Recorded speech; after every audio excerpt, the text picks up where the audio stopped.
Welcome back mga ka-adventure, isang mapagpalang araw po sa ating lahat. Another day, another adventure. Muli niyo po kami samahan sa panibagong adventure na amin pong ginawa dito pa rin sa spot ng Susundalaga at malaking luba ang amin pong nasumpungan. Kaya tara, samahan niyo kami. Let's go!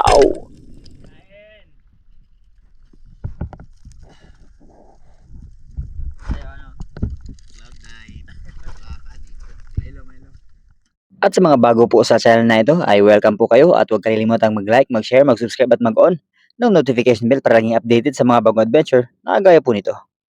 Good morning mga ka-adventure. Isang mapagpalang umaga sa ating pong lahat. Another day. Another day. Nagakiyang-kiyang ka na. Baldado, Baldado. ang paalam. Ampa. At nakakagulat mga ka-adventure kasi usually ito nagtabon talagang trademark sa alon. Pero tingnan nyo ngayon wala ang kagulong-gulong.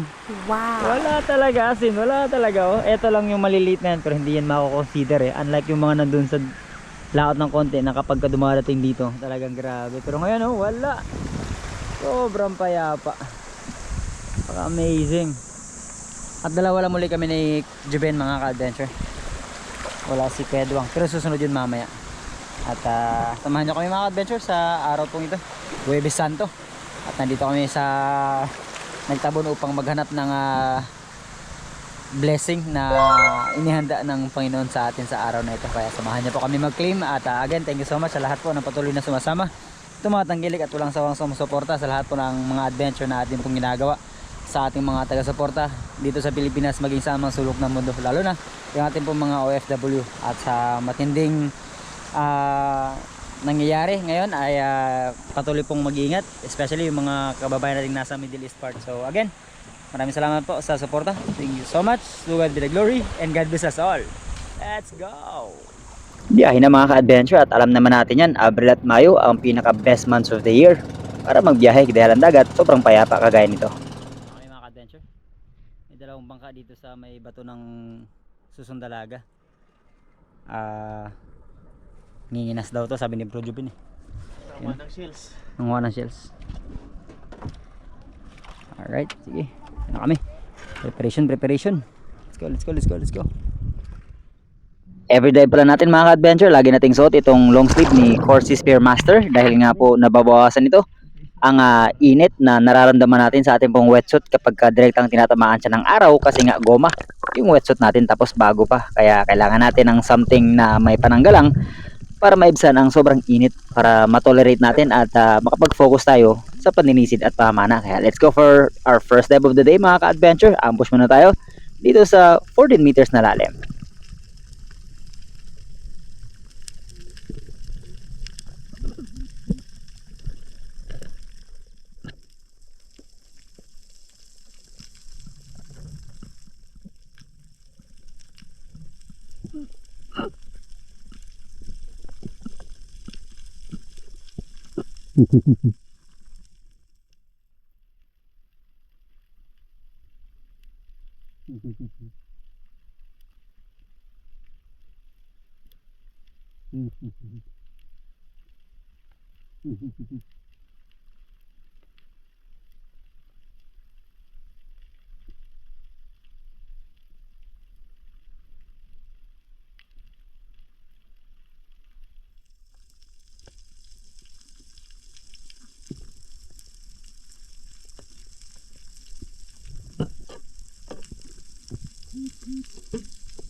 Ang sarap sa pakiramdam mga ka-adventure sa ating warm-up dive. Walang palpitation na akong nararamdaman kaya I believe na magiging maayos at maganda ang performance natin sa araw na ito. Kaya tara, samahan niyo ako muli.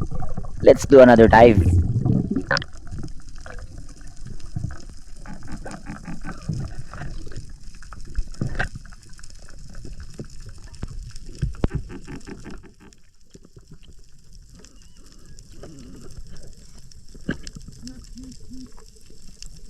Wala masyadong agos mga ka-adventure, almost zero talaga, pero napakarami pa rin ng mga bait fish. Pero kung inyo pong mapapansin, sagad sila, nasa bottom part, wala talaga sila sa surface at lumalabas talaga yung mga malalaking pelagic kapag nagkakawan talaga sa ibabaw ng tubig yung mga bait fish na kagaya po nito mga dalagang bukid na bilog na sobrang dami.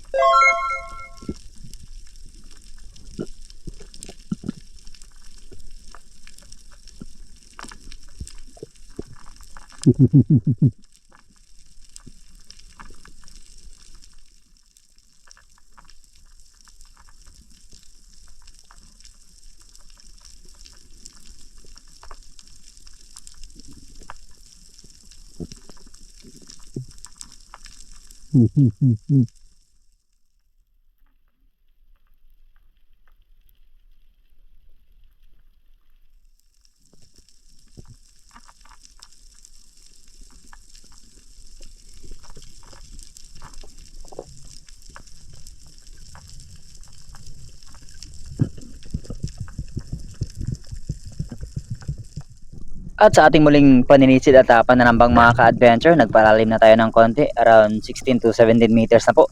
At si Boss Job ay nasa unahan ko ng konti. Kailangan na talaga namin mag-explore kasi wala talagang movements ng agos at wala pelagic na ini-expect. So ang inaasahan na talaga namin magiging huli namin sa araw pong ito ay yung mga territorial na klase ng isda.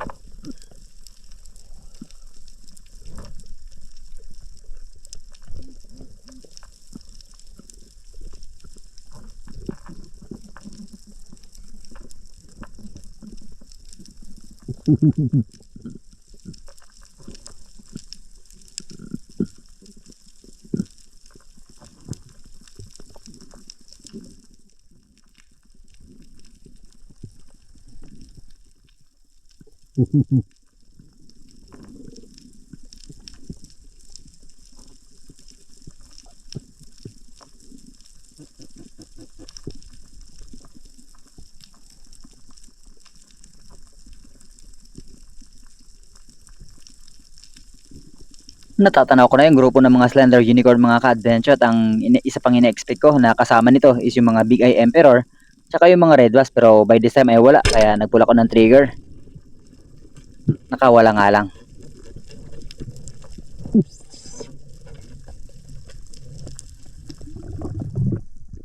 At pagkaahon ko mga ka-adventure, diretso ako punta kay Boss Job kasi sumisigaw siya at tinatawag niya ako.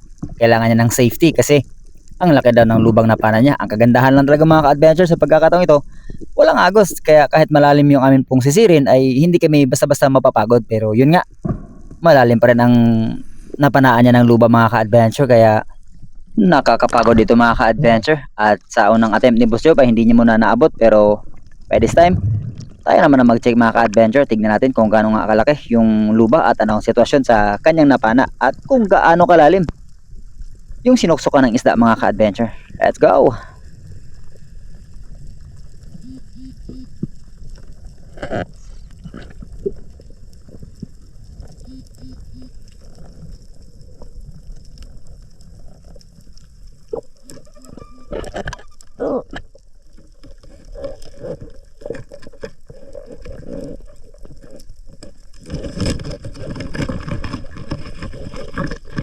Buhay na buhay pang isda mga ka-adventure. Sinubukan ko itong hilain pero hindi natin kinaya at syempre minimal lang ang ating dapat movement sa ganito kalalim mga ka-adventure kasi delikado. Imagine nasa 22.3 meters na pala ito.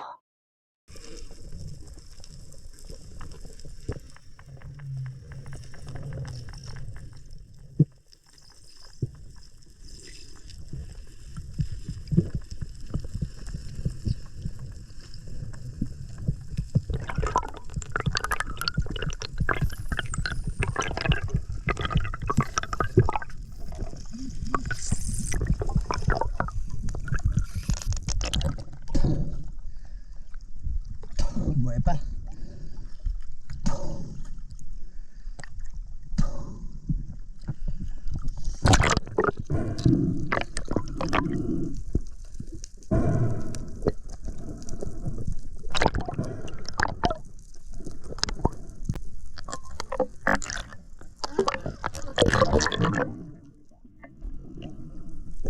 Nagulat si Boss Job mga ka-adventure, kala niya mababaw lang. 22.3 meters na pala at sa ikalawa nating attempt na pag-retrieve sa isang ito mga ka-adventure, finally dito ko na siya nakuha. Pero syempre, sinicure pa rin natin ang gusto mga ka-adventure kasi muntik na pala itong makawala. Buti pala nung paghila natin kanina ay nakabukas yung flapper kasi kung hindi, baka nahugot na ito ng tuluyan. Kaya ito, ang ating pong sunod na ginawa.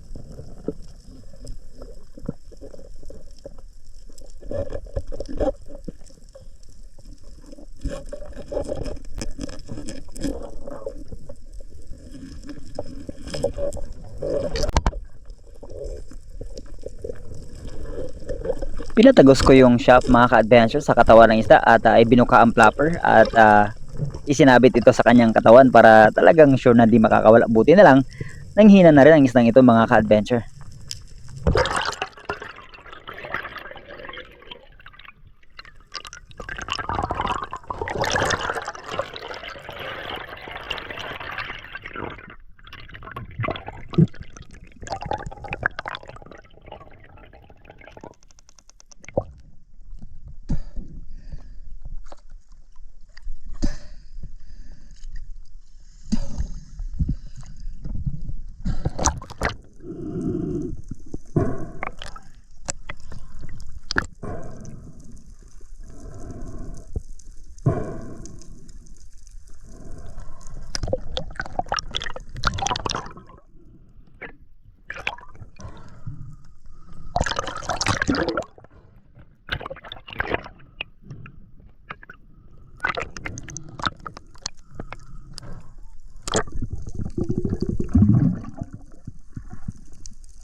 Napakarami sana ng lapu-lapu dito sa area mga ka-adventure, kaya lang nakakapagod sa ganito kalalim na sisisiran, kaya hindi tayo tatagal. Unlike kapag nasa mababaw lang, pwede tayong makapag-dive ng at least mga 50 to 60 dives sa maghapon. Pero sa ganun kalalim talagang hindi tayo tatagal. Pero sumubok ko rin ako at nag-attempt na bumawas ng isa mga ka-adventure around 18 meters.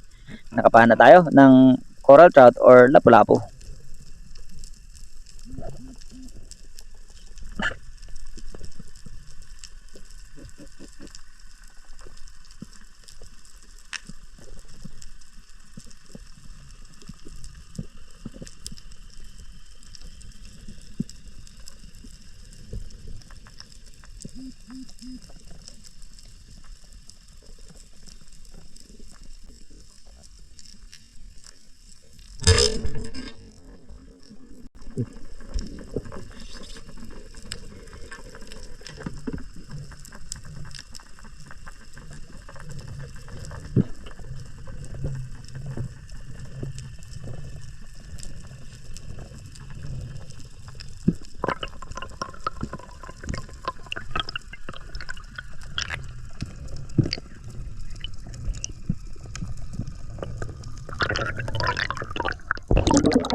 Ang ganda ng pagkakatama mga ka-adventure at ito pala ating naging kauna-unahang isda sa araw pong ito.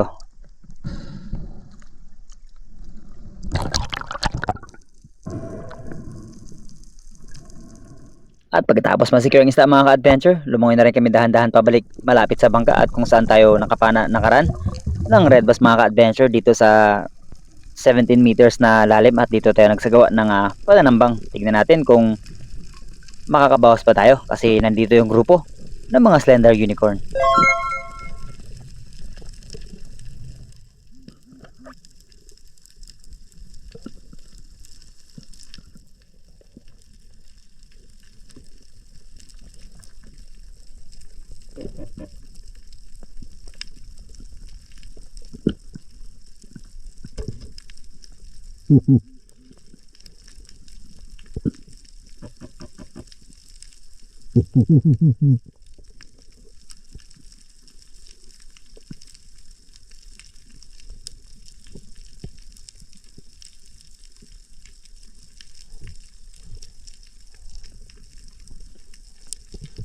Sayang mga ka-adventure, may biglang lumapit na red bass sa taas ko. Hindi ko napansin, nakafocus kasi ako doon sa isang nasa likod. Range na sana mga ka-adventure. Akala ko makakahuli na ulit tayo ng red bass. Wala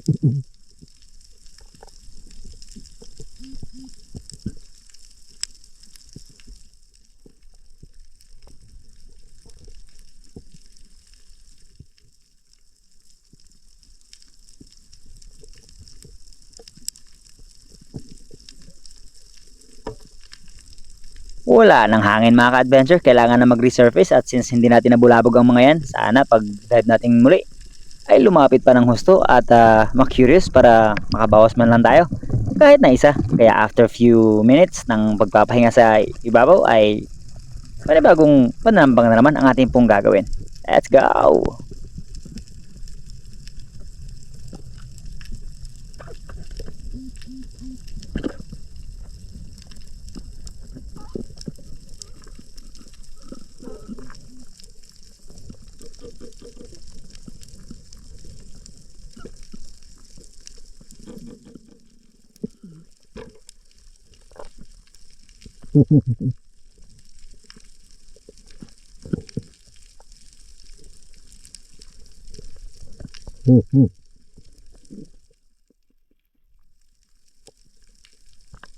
At dahil napansin ko na may uka yung bato sa ilalim mga ka-adventure, sinubukan kong pumasok doon at magtago para nasa ganun na hindi ako lubusang mapansin at baka ma-curious na at lumapit ng gusto yung red bass na inaasam-asam natin.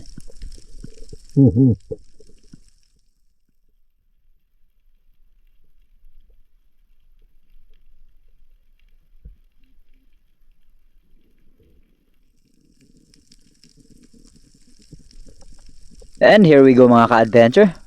Approaching na siya, kaya nung na-meet natin yung gap, full kagad ang trigger kasi pag tumalikod yan, hindi na natin makakalabitan yan. Buti naman, naging successful mga ka-adventure kaya another red bass is down. Wow.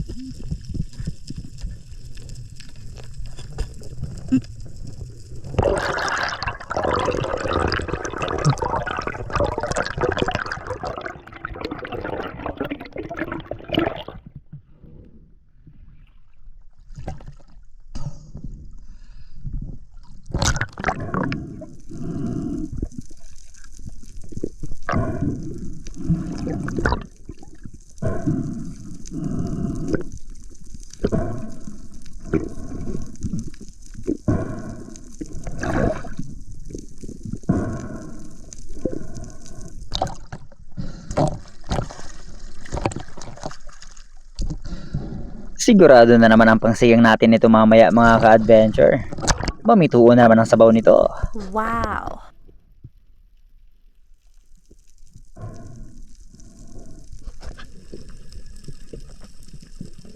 Another day mga ka-adventure, same spot kung saan natin nakuha yung red bass at nandito pa rin yung grupo ng mga slender unicorn. Pero bigla akong na-excite nung nakatanaw ako ng malaguno mga ka-adventure. Sana lumapit ang isang ito.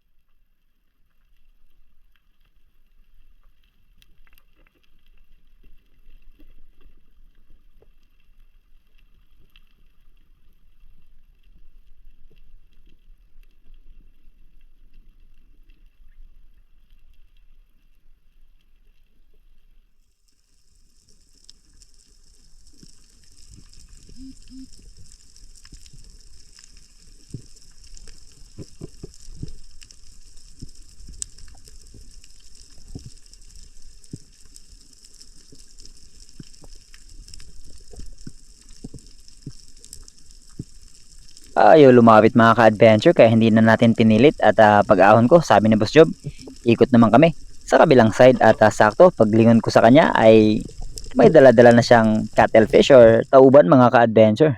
Wow.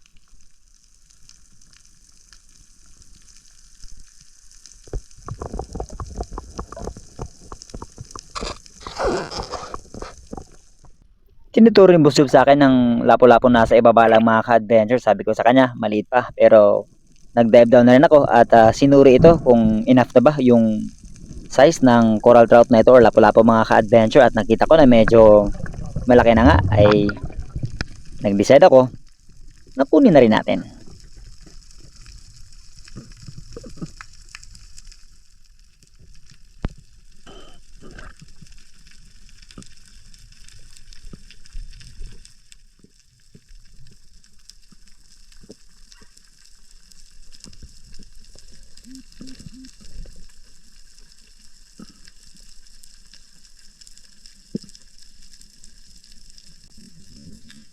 Na stone shot natin mga ka-adventure, yung bato sa likod ng isda.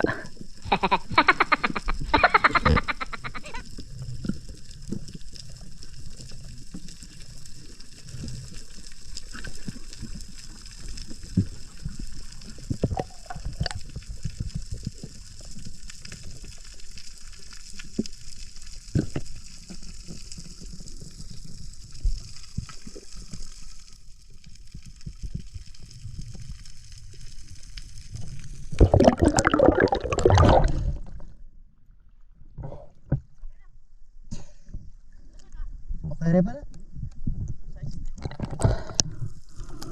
Napasabi ako na okay na rin pala mga ka-adventure, medyo malaki-laki pa siya ng konti sa unang lapu-lapu na napana ko kanina. Kaya pagka-secure ng isda, balik diretso sa bangka at nagpahinga muna kami ni Boss Job mga ka-adventure at kumain, natulog, at bago muling nanisid kasama na si Kuya Duang.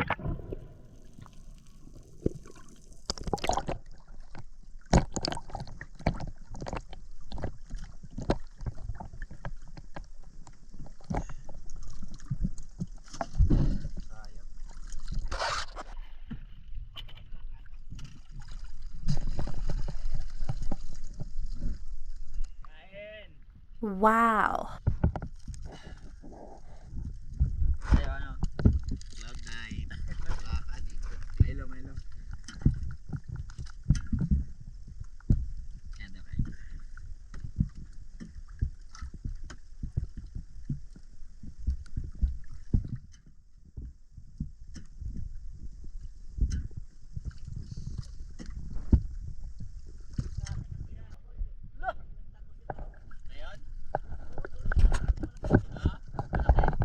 Pangigis na?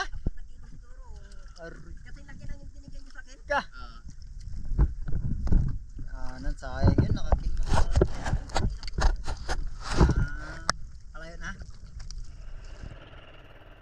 Biglang umihip ang salata na hangin mga ka-adventure at may dala itong medyo katamtaman na alon, kaya nag-decide kami na lumapit ng konti dito sa may Kalaparan, kung saan dito rin kami madalas mamana dati, at nakapana na si Boss Job dito ng King Mac. Kaya tayo, anything na pwede nating pakinabangan, pwedeng kunin na natin mga ka-adventure. Wag na magpatumpik-tumpik pa. Kaya nung nakatana ko ng ilak, tugisi na.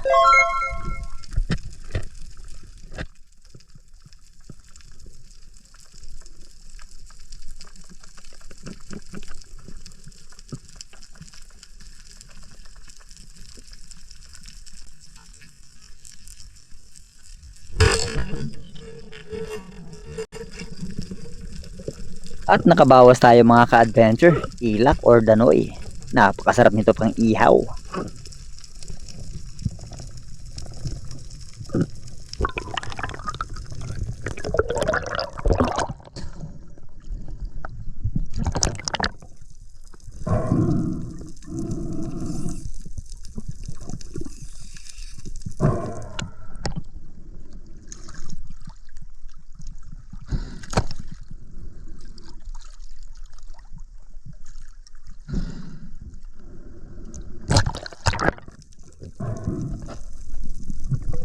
And here we go for another dive mga ka-adventure. This time, ilak pa rin yung ating pong target, kasi sabi ni Boss Job, tulinada daw pala yung ilak na nakikita nila dito.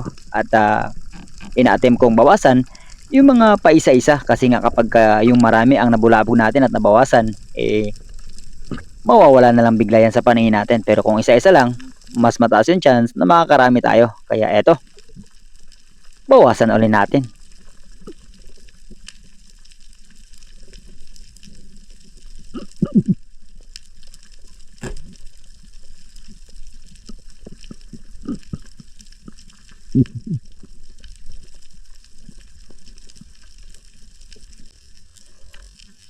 Malalaki na ang ilak na ito mga ka-adventure, halos tag 1 kilo na ang timbang nito, kaya tumpag na naman ang bahaw nito.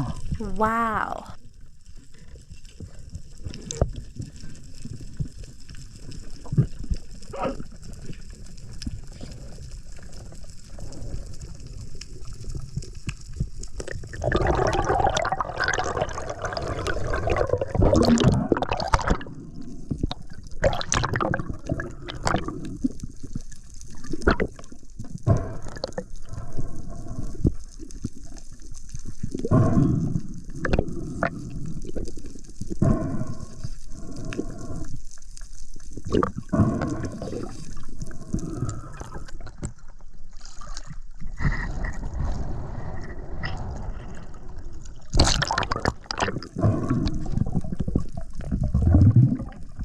At dahil mahaba-haba pa ang oras natin mga ka-adventure, tara, let's do another dive na naman. By this time, nagpalalim din ng konti, around 16 meters, at sa unahan ko ng konti, nandyan si Boss Job mga ka-adventure. Naantay nga namin bumalik yung grupo ng mga ilak.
At dahil walang ibang isda na tayong natatanaw mga ka-adventure, bago tayo umahon ay kinuha ko na itong good size na rin na labahita.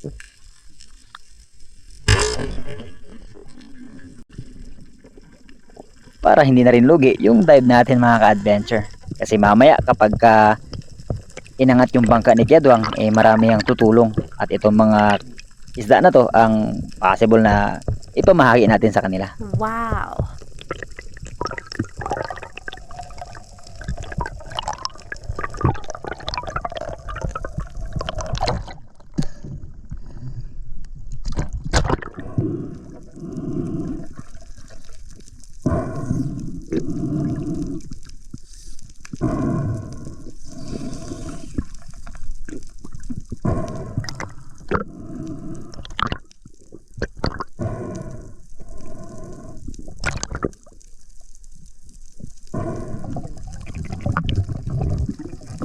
And let's go mga ka-adventure, muling paninisid, muling pananambang. Tingnan natin kung ano naman ang isda na possible nating makalabitan sa dive na ito.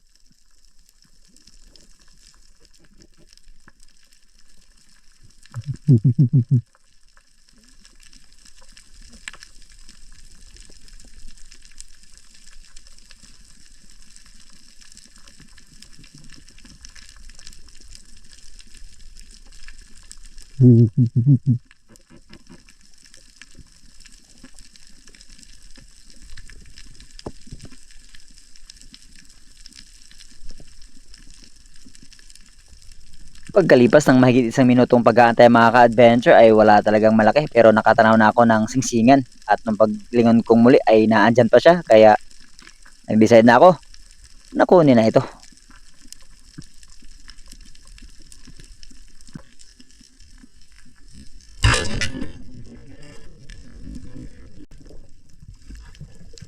Medyo malayo at hindi sobrang laki mga ka-adventure, good size lang na singsingan pero tinamaan. Pero kapag may times na malalaki ang papanain, hindi tayo nakakatama, pero pag maliit, nagigitik pa.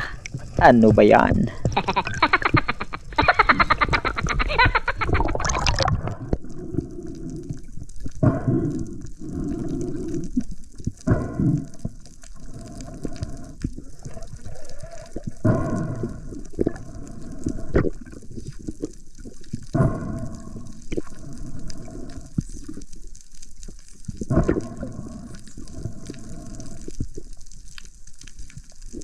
Hindi pala masyadong lumalaki itong mga singsingan mga ka-adventure. So far, ang akin po nakitang pinakamalaki nito ay halos mga nasa kalahating kilo lang.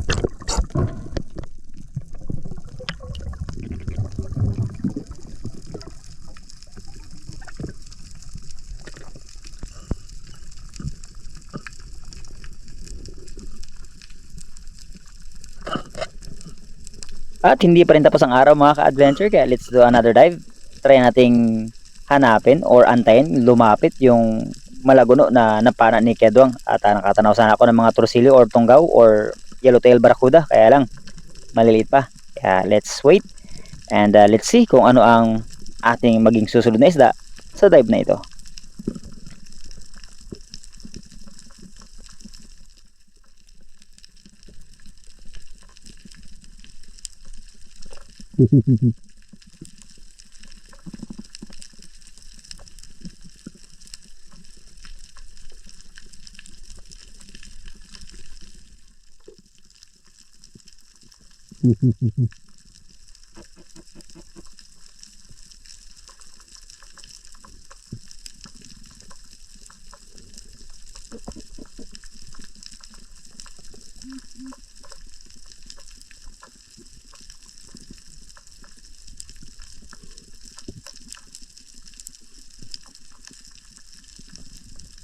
Habang patuloy ako sa paglingon at pag-aantay ng possible na kalabitan mga ka-adventure, natanaw ko na itong dalagang bukid.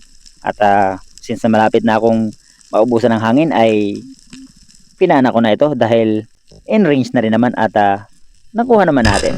Wow.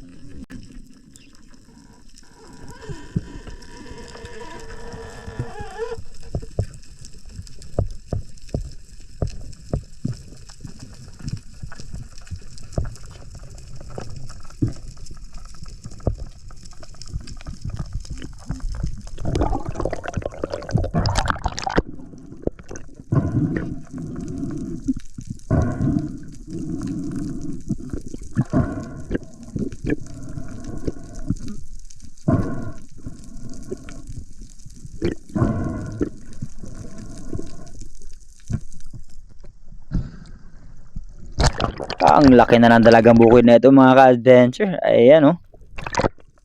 Pero binawasan ko sa mga ka-adventure kasi nakita ko ng malaguno at nitry kong gawin na mag-chamming or pakainin yung mga isda na possible na naandyan sa ibaba. Kaya ayan, binawasan ko yung kanyang kalahating bahagi ng kanyang katawan at bago ako nagsagawa ng pananambang. At yun na nga, may malaguno sana mga ka-adventure. Kaya lang, choosy naman tong malaguno na to. Ayaw lumapit. Nagdi-4 na nga ako. Ayaw pa rin lumapit.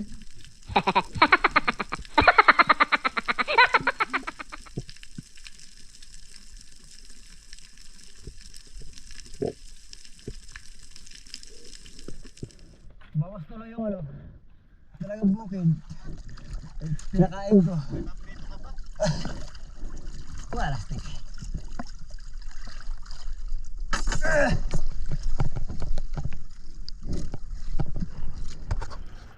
And that's it. Enough hunting para sa araw na ito mga ka-adventure. Uuwi na. At biyahe pa tayo. Tapos, magluluto pa ng ating pong dinner. Pero, to God be the glory kasi nakasumpong pa rin kami ng malaking luba. At nagkaroon pa rin kami ni Boss Job ng extra income sa araw pong ito.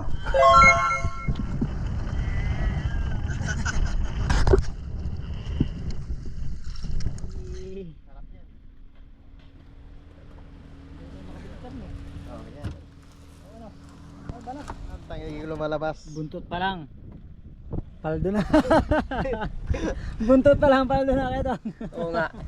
Sana, pumabili ng Sa maayos. atin ito, mayroon basta naman tayo pang ulam. Sa akin nakarami, kung lang bininta yung sa buyer natin. Oo.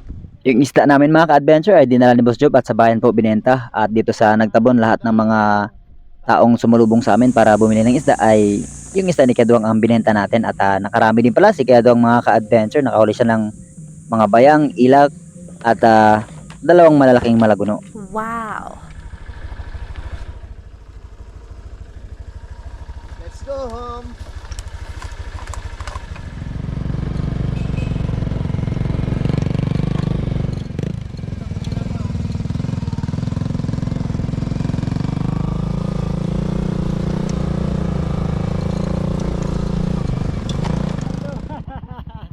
Tara kami Kedwang.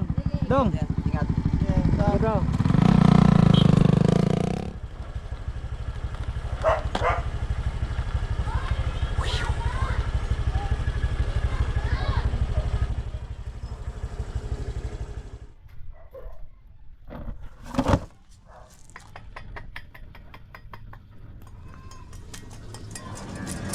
At syempre mga ka-adventure, para makabawi tayo sa ating naging mapagod na paghahan sa araw pong ito ay hindi pwedeng hindi tayo magsigang nitong ulo ng red bass na talaga namang napaka the best in terms of sinigang mga ka-adventure. Kaya tara, luto muna tayo, tapos itong lapo-lapo naman ay pang prito natin.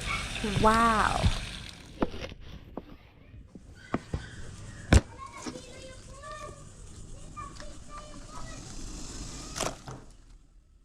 Mga 4 to 5 kilos below mga ka-adventure ng red bass ang talaga namang the best pagdating sa sinigang mga ka-adventure, kasi kapag ka mga 6 or 7 kilo up na po, nandun pa rin yung linamnam ng kanya pong sabaw pero medyo makunat na yung kanya pong laman. Pero sa ganitong size po, nako, simot sarap ito mamaya mga ka-adventure.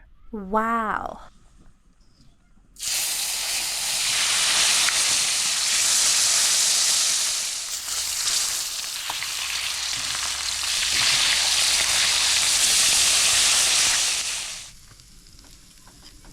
Siyempre mga adventure, ang pinakamasarap na part, kainan.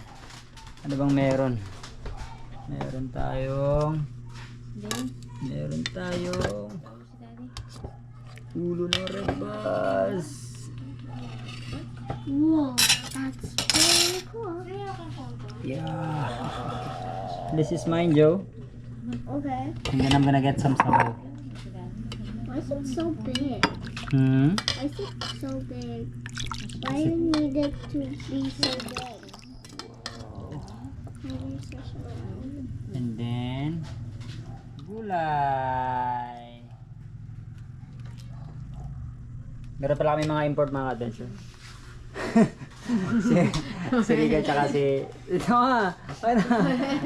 Kamaya. Si Nicole. Okay. Kaya mga adventure. pa, import kami Kain. Let's go. Hindi muna po ako nag-ihaw ng ilak kasi ang request ni Baloy, pritong lapu-lapu. Nakaraan pa to nag-crave ng lapu-lapu. And may nahuli tayo kanina. Kaya eto na. Pero syempre yung red bass. Kaya tara. Kain mga adventure, kain. Oh, Riga. Ikaw, kain na. Tara. guys. Let's go. Joey, what? We're gonna eat some sabaw again, okay? Sabaw, soup. Sabaw mga adventure. Sharky, sharky. Meron po, Mr. Joy. Thank you. Ay, sorry po. May taga-sandok. Sharky. Ayan Lamig guys. kayo. Sabaw, lamig kayo sabaw.